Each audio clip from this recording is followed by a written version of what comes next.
tahap awal yang meliputi pembangunan infrastruktur prasarana untuk bisa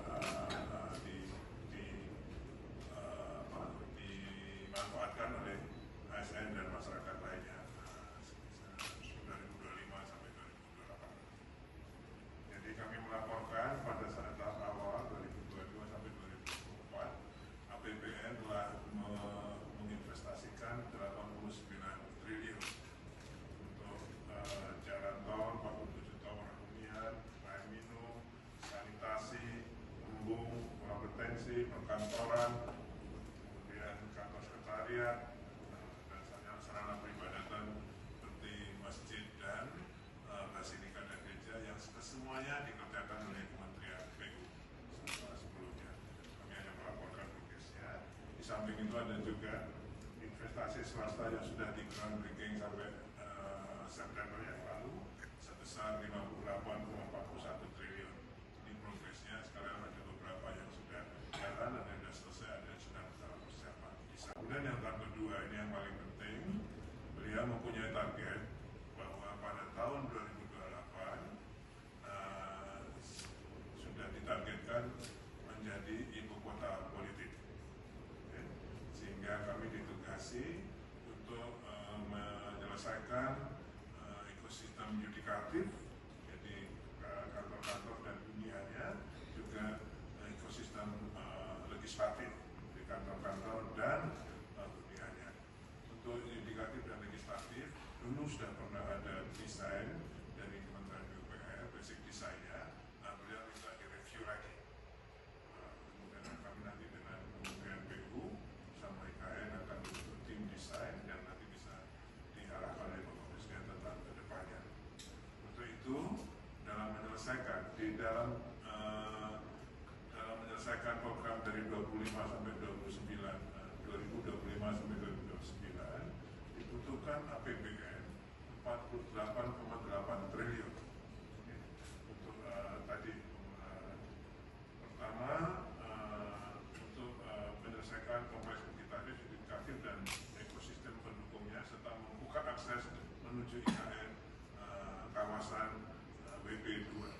Kita jadikan WP1 ini ke WP2. Termasuk juga dalam 45 tahun ini 48,8 triliun ini adalah untuk memelihara, untuk mengelola prasarana dan sarana yang sudah diselesaikan pada tahap awal tadi. Jadi dari kontrak PU dan Kementerian Perhubungan sekarang menyerahkan pada IKN untuk kami kelola dan kami pelihara. Itu dari APBN 48,8 triliun tadi Bapak Presiden sudah setuju untuk dialokasikan di OIKN. Juga program kami dengan kegiatan atau program yang dibiayai melalui KPBU, kerjasama pemerintah dan badan usaha, sebesar 60,93 triliun yang sudah kami proses sampai dengan feasibility study-nya, yaitu untuk 97 tower apartemen dan 129 rumah tapak lagi. Kemudian juga untuk 6 proyek KPBU lagi untuk pembangunan jalan dan multi utility tunnel sepanjang 138,6 km di kawasan KIPP itu. Ya, nama ini yang dikerjakan kan baru sebagian, ini akan kami lanjutkan yang baru dengan KPBU. Ya. Kemudian juga satu KPBU lagi untuk pembangkit listrik tenaga surya yang sekarang sudah ada 50 MW yang kemarin sudah diresmikan oleh Bapak Presiden. Laporkan groundbreaking yang 9 ini kami mohon tadi kami laporkan kepada Bapak Presiden untuk kegiatan pembangunan hotel, hunian, retail, dan perkantoran sebesar 6,49 triliun. Dari ada swasta murni, investasi murni, direct investment, KPBU, APBN. Inilah kerjasama yang disampaikan oleh Pak Menko tadi. Selain itu, Bapak Ibu sekalian, kami juga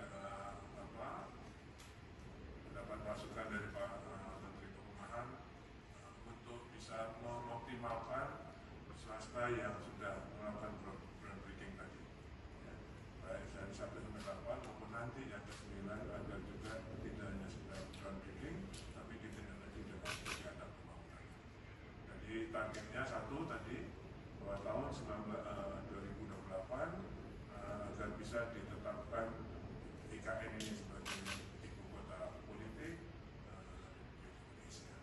Dari rancang awal yang sudah dimiliki, kita akan melakukan review kembali, ada penyesuaian di sana sini secara teknis, dan pada saatnya nanti kita sudah bisa melanjutkan pembangunan dan mudah-mudahan bisa mencapai sasaran dan target yang telah ditetapkan.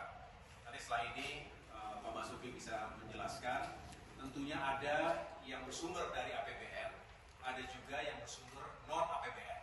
Inilah hadirnya kebersamaan, kerjasama yang baik antara pemerintah dengan badan usaha. Kita juga mengharapkan dunia swasta, pihak swasta ini bisa berkontribusi secara positif dan tentunya terintegrasi dengan baik. Tugas saya sebagai Menko di bidang infrastruktur dan pembangunan kewilayahan ingin meyakinkan agar segala sesuatunya terintegrasi dengan baik.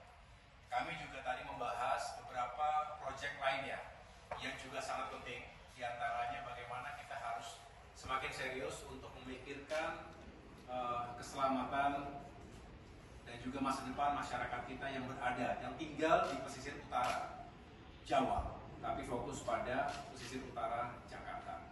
Kita tahu ancaman terhadap saudara-saudara kita dari terjadinya land subsidence, banjir rob dan lain sebagainya, ini perlu kita antisipasi dan mitigasi secara serius, dan langkah-langkah pembangunan infrastruktur seperti tanggul, pantai, dan juga pada saatnya karena memang sangat diperlukan pembangunan tanggul raksasa juga ini diharapkan menjadi prioritas.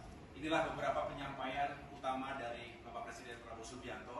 Selebihnya pembangunan infrastruktur lain akan dilakukan secara bersamaan. Tentu ada prioritas-prioritas baik untuk mendukung swasembada pangan, swasembada energi dan air, termasuk juga melanjutkan pembangunan konektivitas di seluruh wilayah Indonesia.